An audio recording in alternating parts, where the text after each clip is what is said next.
Hello my dear friends and students. इस video में मैंने टू डाई अर्थात मरना के बारे में चर्चा किया है और इस वीडियो के माध्यम से हम किसी प्राणी के, किसी व्यक्ति के मर जाने को कितने प्रकार से वाक्यों के रूप में हम अपनी भावनाओं को व्यक्त करते हैं उसके बारे में हमने चर्चा किया है। तो how to translate in different ways to die.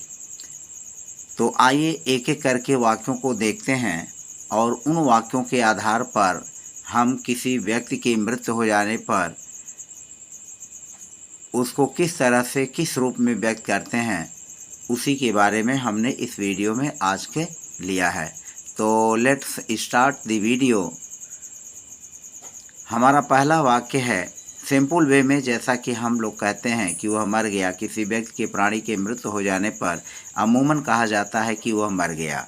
तो वह मर गया को हम इंग्लिश में कैसे लिखेंगे, वह यहाँ पर हम उसको लिखेंगे ही डाइड। यह हमारा हो गया एक सिंपल वाक्य है पास्ट इंडेफिनिट का, ही डाइड, वह मर गया। हम क्या लिखते हैं, वह मर गया, वह मर गया, ही डाइड। यह हमारा एक सिंपल वाक्य है पास्ट इंडेफिनिट का जिसमें क्रिया की सेकंड फॉर्म लगेगी। सब्जेक्ट है ही, वह, और वह मर गया, ही डाइड।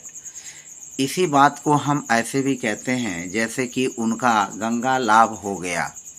किसी व्यक्ति के मृत हो जाने की कंडीशन में हम इसको यह भी कहते हैं कि उनका क्या हो गया, गंगा लाभ हो गया।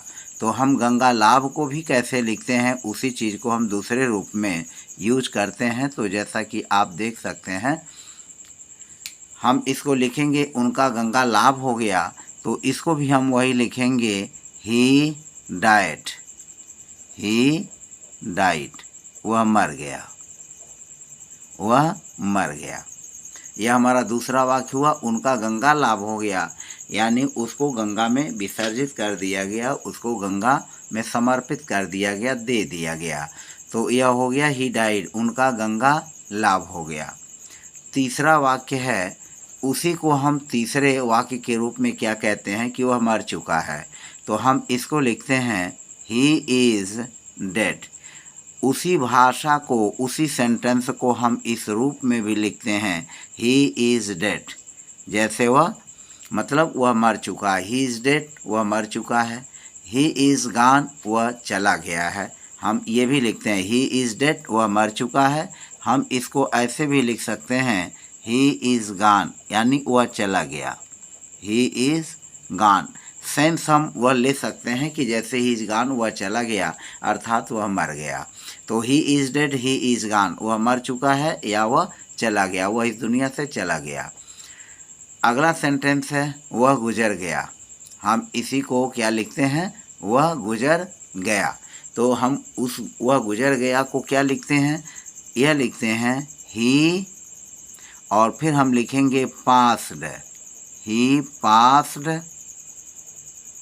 अवे, ही पास्ड अवे। हम इसी को लिखेंगे ही पास्ड अवे, वह मर गया, अर्थात वह गुजर गया, ही पास्ड अवे। क्या लिखा गया, ही पास्ड अवे, वह मर गया, वह चला गया। तो ही पास्ड अवे, वह गुजर गया। इसी को हम ऐसे भी लिख सकते हैं, वह गुजर गया। और यह हो गया आपका ही इज़ डेड। आप देख सकते हैं इन वाक्यों को। फिर हमारा अगला है, हमने जो अगला लिया है वह है उसका निधन हो गया, उसका निधन हो गया। तो उसका निधन हो गया, हम इसको लिखते हैं ही एक्सपायर्ड, ही एक्सपायर्ड। यह ऐसे भी लिखते हैं ही एक्सपायर्ड। आप क्लियरली समझ सकते हैं कि इस प्रकार के वाक्य को हम कितने ढंगों से, अलग अलग ढंगों से लिख सकते हैं, उसके बारे में ही हमने इस वीडियो में चर्चा किया है। और आप इन सिंपल तरीक़ों से उस बात को डिफरेंट वे में आसानी से कह लेते हैं या हम कहते हैं।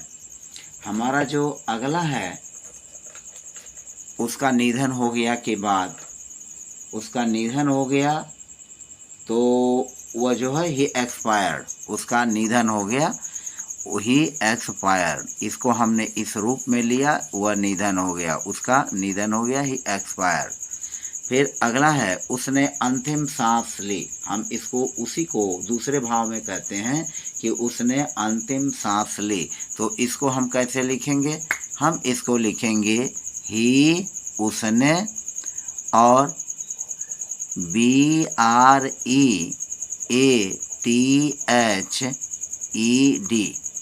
ही ब्रेथेड, और हीज लास्ट, उसने अंतिम सांस ली, ही ब्रेडेड हीज लास्ट। तो अब यहाँ पर देखें, उसी को हमने एक दूसरे रूप में व्यक्त किया, अभिव्यक्त किया। क्या अभिव्यक्त किया? कि उसने अंतिम सांस ली, उसने अंतिम सांस ली, ही ब्रेथेड हीज लास्ट। क्या लिखा गया? ही ब्रेथेड हीज लास्ट, उसने अंतिम सांस ली। जैसा कि अमूमन हम कहते सुनते हैं कि भाई उसने तो अंतिम सांस ली, यानी अब वो इस दुनिया में नहीं रहा। तो ही ब्रेथेड हीज लास्ट, ही ब्रेथेड हीज लास्ट। अगला वाक्य है उसका सब कुछ खत्म हो गया, उसका सब कुछ खत्म हो गया, यानी वह मर गया। तो उसका सब कुछ खत्म हो गया, हम इसको ऐसे भी लिखते हैं he is all over, he is all over, he is all over with him, he is all over with him, he is all over with him। क्या दिए कहा गया कि he is all over with, he is all over with him, he is all over with him, अर्थात उसका सब कुछ खत्म हो गया, यानी वह क्या हो गया? मर गया। तो इस वाक्य को हम इस ढंग से भी आसानी से व्यक्त कर सकते हैं, उसका सब कुछ खत्म हो गया, he is all over with him. इसको आप जो है आसानी से समझ सकते हैं, लिख सकते हैं। तो फिलहाल इस तरह के वाक्यों को, जैसे हमने कहा कि वह मर गया, उसने अंतिम सांस ली, इनको आप अपनी डायरी में लिखें, आप अपनी नोटबुक में लिख लें, और इस तरह के वाक्यों को हम कितने वेद से व्यक्त कर सकते हैं उसको आप जानें।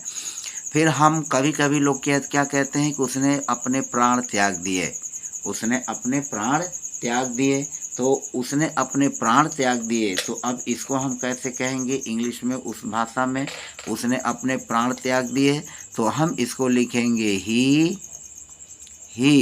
Gave up, he gave up, he gave up, he gave up his ghost,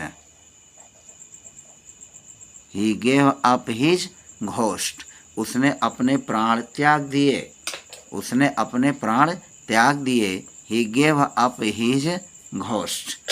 तो हमारा यह 8वां वाक्य रहा उसी चीज़ को दूसरे रूप में कहने के लिए कि उसने अपने प्राण त्याग दिए, he gave up his ghost, उसने अपने प्राण त्याग दिए।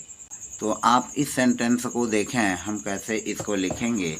वह इस दुनिया से चला गया, वह इस दुनिया से चला गया, उसी को हम जो है अपनी सामान्य भाषा में किस तरह से कहेंगे कि वह इस दुनिया से चला गया। तो इसको लिखेंगे ही, यह हमारा हो जाएगा ही चला गया। तो डिपार्टेड, क्या लिखेंगे? ही departed, he departed from,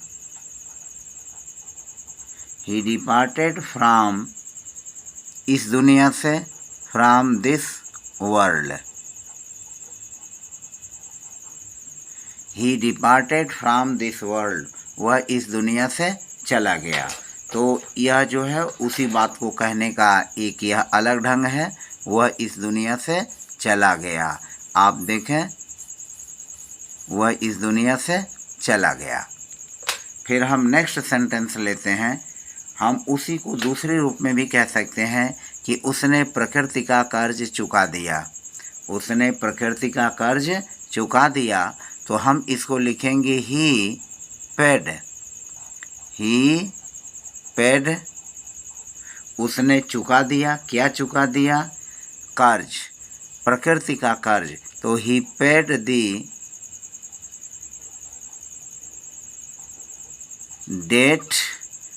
debt to nature. He paid the debt to nature. He paid the debt to nature. उसने प्रकृति का कर्ज चुका दिया। He paid the debt to nature. उसने क्या किया? प्रकृति का कर्ज चुका दिया, अर्थात वह इस दुनिया से चला गया, अब वह इस दुनिया में नहीं रहा। फिर अगला हमारा है, वह भी नश्वर शरीर की राह पर चला गया। वह भी नश्वर शरीर की राह पर चला गया। तो हम इसको कैसे लिखेंगे? वह भी नश्वर शरीर की राह पर चला गया। तो इसको लिखेंगे ही वेंट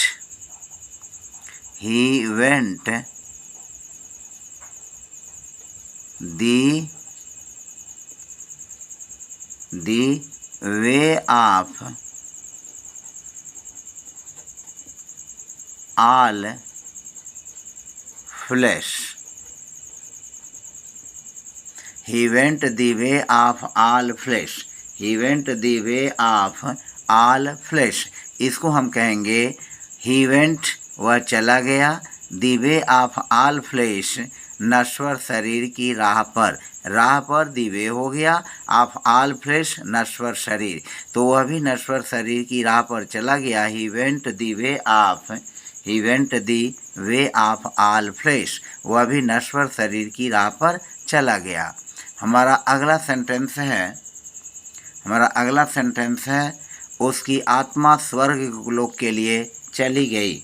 उसकी आत्मा स्वर्ग लोक के लिए चली गई। तो अब हम इसको क्या लिखेंगे? His soul. इसको क्या लिखेंगे? हीज सोल, उसकी आत्मा। हीज सोल, उसकी आत्मा चली गई, लेफ्ट। हीज सोल लेफ्ट, उसकी आत्मा चली गई, for the heavenly abode. His soul left for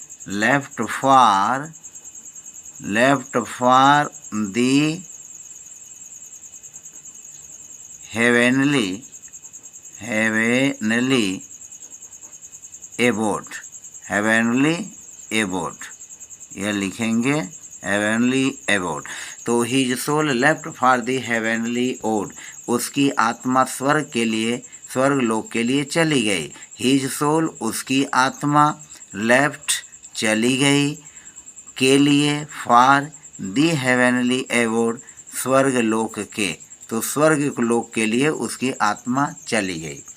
अब हमारा नेक्स्ट है, कभी कभी हम यह भी कहते हैं उसने दुनिया छोड़ दी है। He has left the world, उसने दुनिया छोड़ दी है। तो यह हो जाएगा हमारा he has left the world, उसने दुनिया छोड़ दी है। क्या कर दी है? उसने दुनिया छोड़ दी है।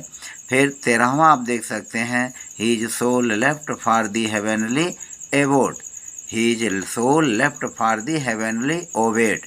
इसी तरह से जो हमारा 12वां सेंटेंस है, 12वां भी देख सकते हैं, he went the way of all flesh, वह भी नश्वर शरीर की राह पर चला गया। वह भी नश्वर शरीर की राह पर चला गया। तो इस तरह से हमने देखा कि किसी व्यक्ति या प्राणी के मृत्यु हो जाने पर, किसी व्यक्ति के मृत्यु हो जाने पर हम उसको कितनी तरह से वाक्यों में अपनी भाषा में सामान्य जनभाषा के रूप में बोल सकते हैं, इसको आपने सीखा। तो फिलहाल मुझे पूरा उम्मीद है कि यह वीडियो आपके लिए हेल्पफुल रही।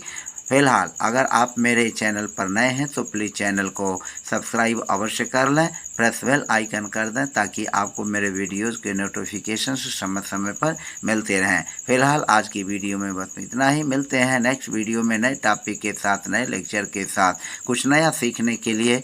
तब तक के लिए बाय बाय।